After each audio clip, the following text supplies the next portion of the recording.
I guess we gotta go back to get the car, yeah. No, I'll go back. Yeah, he knows the owner and he like texts him, yeah. Alright you guys, so I'm here at Restore Cryotherapy where we're doing our IV drip, compression boots, and cryotherapy before we start the race.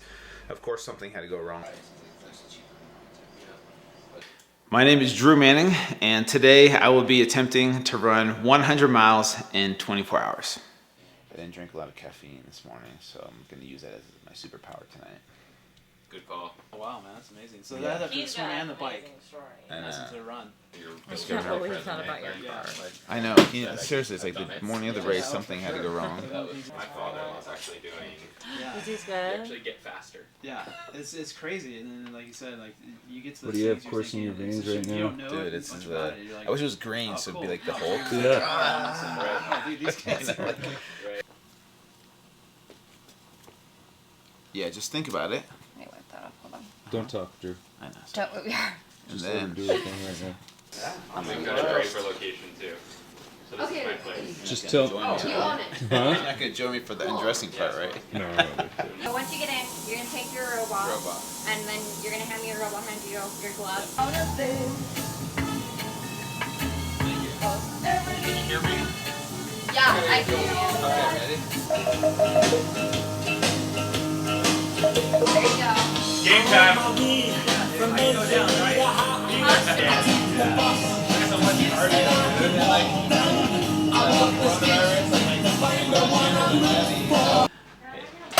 Yes, you can. Okay, or just I give don't it need a Did you get that? You got it.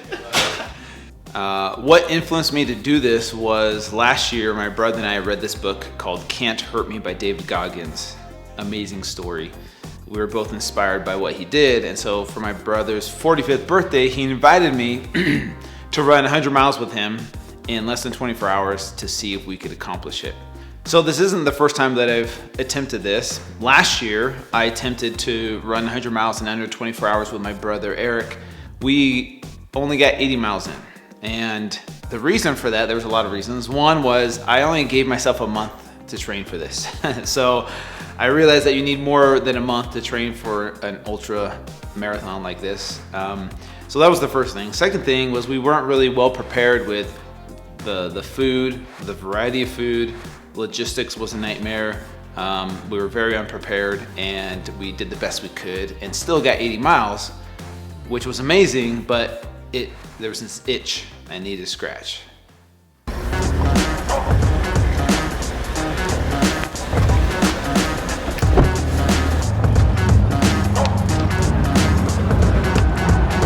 CBD stuff on my feet, legs. 100% ready to go.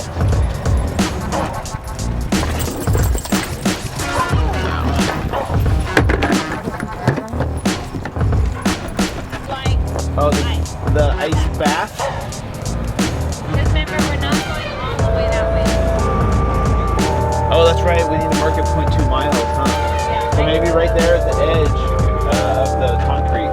What's your job today, Jules? Oh my gosh, to be the best support team ever, and that's it. Yeah, so we're here in Woods Cross, and what we decided to do this year is a 2.5 mile loop. So down and back is a total of 5 miles. So we'll do that 20 times. And that's because last year we tried to have a support vehicle follow us along for 100 miles on the side of the road, and that was just really hard. And we wasted a lot of time, like, waiting for them or trying to find them. This way it'll be so much easier, so much more efficient. So we're just doing 2.5 miles down, 2.5 miles back, 20 times. It's gonna be boring as hell, but it's 100 miles. It's gonna suck either way, There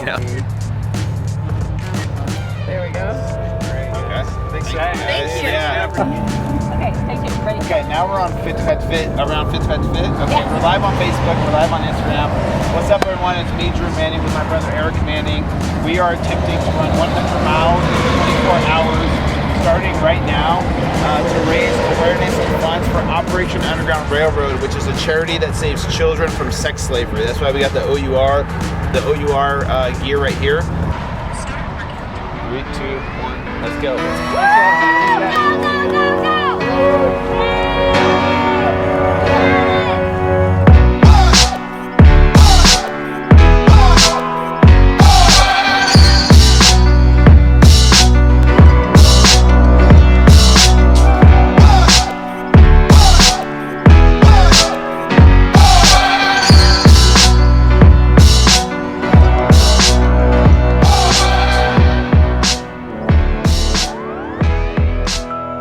So at mile 20, I was 20 miles in, obviously 1/5 of the way done.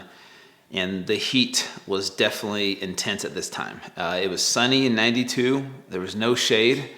And I felt good the first 10 to 15 miles, but at mile 20, my body was starting to shut down, I could tell. And I didn't plan on eating food until mile 50 because I thought I would be able to accomplish that. But my body was in charge and told me to finally eat some food. So luckily we brought an ice bath. And I knew that I needed to cool off. And so I took a long break, jumped in the ice bath, ate some watermelon, I believe, and some other fruit, drank a lot of water, some electrolytes, and I knew that the next 4 to 5 hours of being in the heat was gonna be the hardest part. And so mile 20 was really that pivot point of, all right, now I just have to get through the next 4 hours. And one of the things that kept me going was luckily having people join me on the journey, join me on the path. So every loop was 5 miles, and every single time I think I had someone there with me, walking with me, talking to me, distracting me from the pain that I was feeling and the heat exhaustion. I remember getting dizzy. My girlfriend Julie was there, and I remember getting really lightheaded and really dizzy. And I put my hand on her shoulder and I said, I don't know if I'm gonna be able to finish this. And that was an intense moment because I was scared that I wouldn't be able to finish it because I put so much time and effort into training for it, and I was nervous because I wasn't sure if I was going to be able to pull through. How we doing, bro Chacho? Feeling actually a little better now. That's not so hot. Yeah, doing okay? I was struggling there when the heat was at its hottest. Yeah. I had to do a ton of walking, but now I feel like I can run again consistently. Nice, buddy. So, almost halfway there. Yeah. 55 miles left. Nice.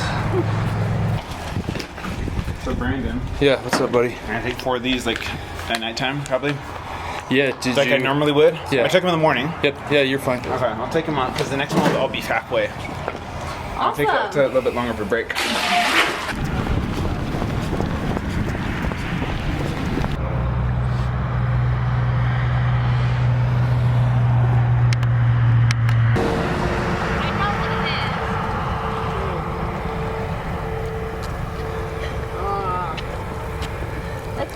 It's funny. Okay. But you're at 50, so it's just because of the grass. So I'll just move it up. I'll move it up. It's all good. We improvise. Okay. It's all good. It's all good. 2, 3, 4. 9 p.m. I'm at mile 55, so I'm 11 hours in. I'm ahead of pace, which made me feel good. I got through the hottest and hardest part of the day. And at this point, my brother had dropped out. Eric, what's up, man? How you feeling? Oh, dude, I'm walking. I'm good. Running. We ran just a little bit. Pain or what? No, it's just Exhaustion? exhaustion. Like heat just getting to me. You can see all the salt on my shirt. That was kind of demoralizing a little bit for me because I wanted him to be there with me. I wanted to finish it with him, but I knew that I had to keep going. And so at this point, I was actually pretty confident. My legs did hurt. They were sore. They were tired. I didn't feel any blisters yet, but I was feeling confident that I was picking up the pace compared to when it was hot. And that's when, honestly, I really knew that I was going to be able to finish this race because I was like, last year, my legs were shutting down by this time, and I was like, I don't know if I could finish it. This time, the confidence was building as the race went on, and I remember as the sun was going down, I was like, okay, I got through the hardest part of the day during the heat. Now I just got to survive the night.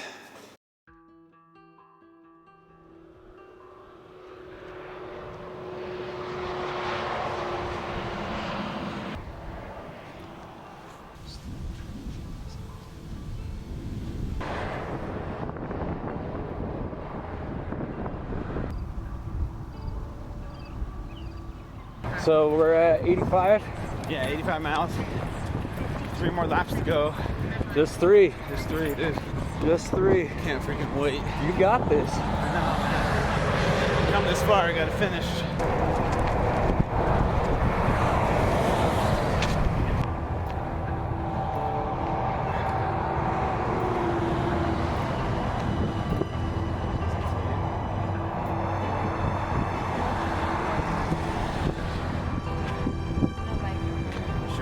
Yeah. What do you want to know? I think just some ice and water. Okay, there is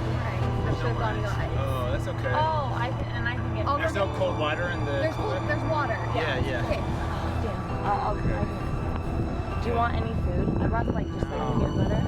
My mouth's so dry. Yeah. Like the bread, You want like with this? yeah, like I might have the gel thing. Okay. Oh, Gummies. you want to do a live? No, let's do it at the end. Let's just do one live at the end. Like, I'm I'm not very talkative. What? No, you're such a huge part of it. Okay, I got it. You guys get it both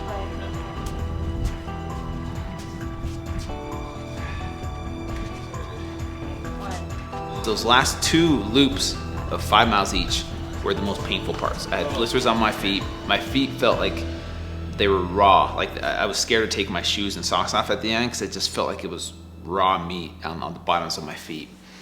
And so I remember doing the second to last loop, mile 90 to 95, and everything was painful. And now the sun was up, and now it was starting to get hot again, and I was sweating again. And I knew I was going to finish, but those last 2 laps were the hardest part. I'm just gonna go this for until I'm done. Like, I'll go a little bit longer.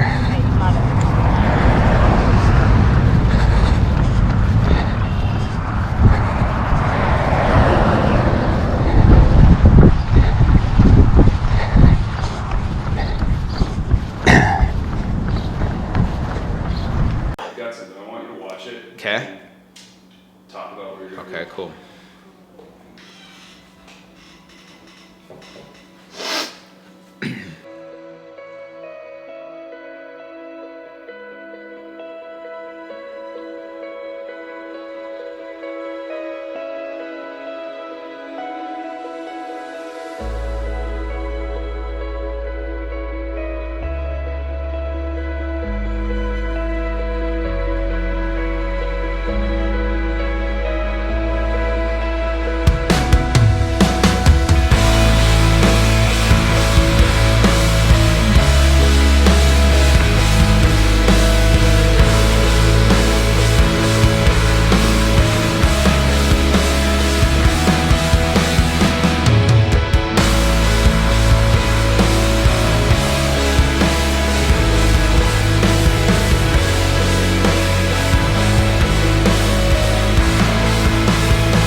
It's so funny, watching that was exactly how I felt crossing the finish line. I was just like so full of emotion, like super stoked and like pumped to break through that banner, and seeing everyone's faces like cheering me on was really, really powerful. And I remember crossing the finish line, breaking through that, hugging Julie, and just that's when the emotion kicked in. I wasn't feeling emotional at all, like literally all night, all morning, like I wasn't emotional until I crossed that finish line. The sleep deprivation, the pain, the hurt, the aching, the blisters, everything just kind of like and overwhelmed me, and got some dirt in my eye, and it kind of made me tear up a little bit.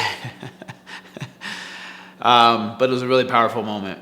For me, 100 miles was impossible. For me, 100 miles was something that wasn't for me. Like, that's for those elite athletes that are ultramarathon runners. For me, I'm not a runner. I was not born a runner. I grew up, I hated running. For sports, you run as a punishment. So I never enjoyed running. And even during this race, I hated running. I was like, man, this sucks. Like, who would do this? But to be able to accomplish something like that was a really powerful moment for me, to get past those self-limiting beliefs that all of us have. We think, oh, that's for those elite athletes, or that's for those people. That's not for me. I can't do that. And we stay stuck in our comfort zone our entire lives, and we never really know what we're capable of. And for me, that was that moment where crossing that finish line, I was like, man, I can do some pretty amazing things. What else can I do?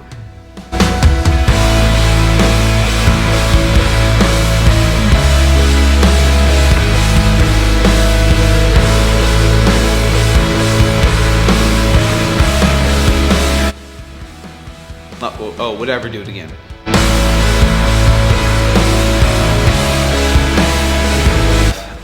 So right now it's not even on my radar, but who knows?